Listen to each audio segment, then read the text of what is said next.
of transformation. Resignation gives way to the drive for transformation and inquiry, over which men feel themselves to be in control. If men, as historical beings, necessarily engaged with other men in a movement of inquiry, did not control that movement, it would be and is a violation of men's humanity. Any situation in which men prevent others from engaging in the process of inquiry is one of violence. The means used are not important. To alienate men from their own decision-making is to change them into objects.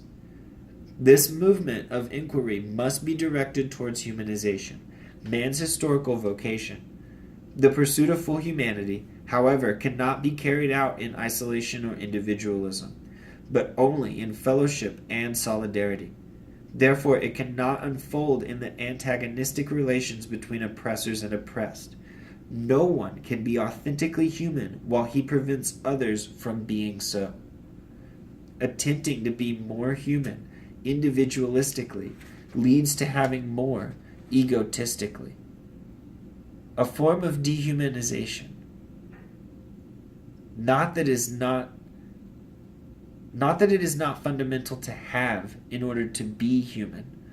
Precisely because it is necessary, some men's having must not be allowed to constitute an obstacle to other men's having.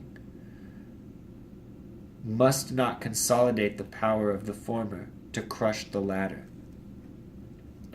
Problem-posing education, as a humanist and liberating praxis, posits as fundamental that men subjected to domination must fight for their emancipation. To that end, it enables teachers and students to become subjects of the educational process by overcoming authoritarianism and an alienating intellectualism. It also enables men to overcome their false perceptions of reality.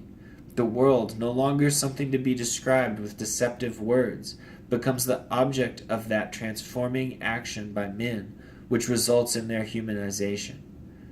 Problem-posing education does not and cannot serve the interests of the oppressor. No oppressive order could permit the oppressed to begin to question why.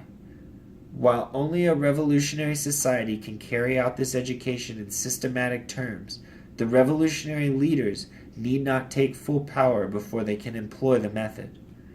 In the revolutionary process, the leaders cannot utilize the banking method as an interim measure, justified on grounds of expediency, with the intention of later behaving on a genuinely revolutionary fashion.